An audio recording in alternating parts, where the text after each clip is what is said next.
Crystal Payne is joining us, moneysavingmom.com. Hey, Crystal, how are you?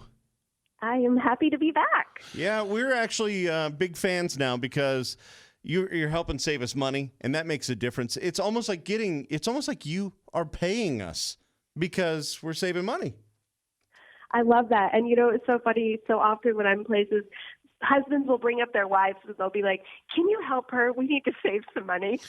By the way, you can follow her on YouTube as well. It's Crystal Payne, or can you just look up Money Saving Mom as well?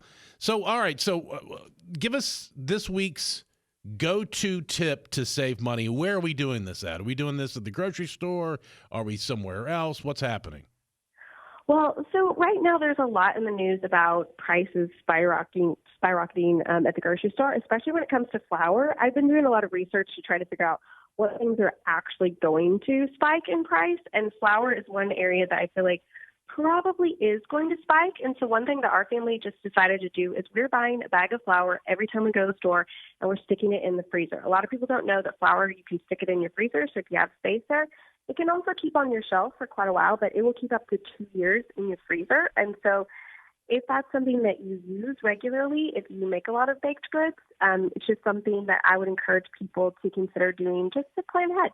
That's really smart. And why do they put flour in the most horrible container for flour? I know, absolutely. Now you can, if you want to really get into prepperdom, there are these bags, they're Mylar bags, and you can actually get them, and they will keep flour for up to 20 years on your shelf. So if you want to go there, you can go there. What? So flour is going to go, it's not going to get any cheaper anytime soon. And I keep hearing kind of a similar story about wheat. Is that true, or is that just... Yes. So basically, I'm going to assume that there's going to be a trickle-down effect. So wheat is going to go up, and so then obviously flour, but then anything that is made with wheat, if there's something that you use a lot of, like, for instance, pasta or something like that, to just think now if you can just, stocking up a little bit, pasta obviously can keep forever. This is a great time to be gluten-free, though, I will say. Right. And before you go, I did want to ask you about ways that you can save money on fresh meats. It's when you walk up to the area where they're selling the meat, the deli or the meat or the butcher counter, the freezer, the butcher counter area. The stuff that's to the front, is that the freshest or is that the oldest? Are they moving stuff forward to get sold? I always reach back.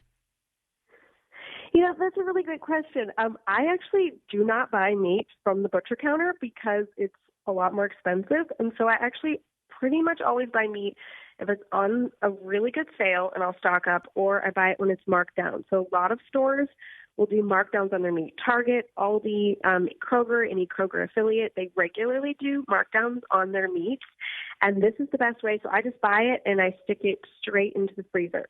And so basically every week when I go to the store, I'm looking for any markdown meat that I know we'll use, even if I'm not going to use it that week. Maybe I'm not going to use it for 3 months from now, but I would go ahead and buy it if it's in a grocery budget and stick it in the freezer.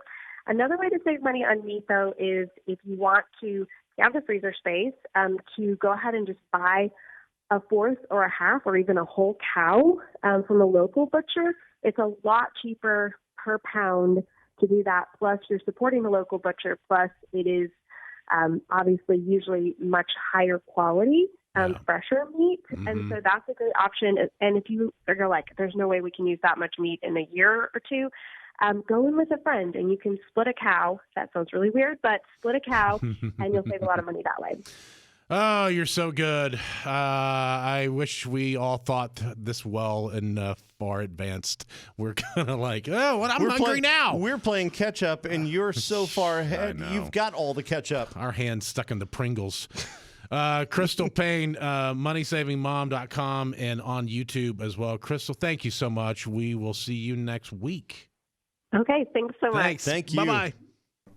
If you like that, make sure you check out more videos over here. Yeah, and then you can subscribe right over there on his belly. Click on his belly. He goes, woohoo!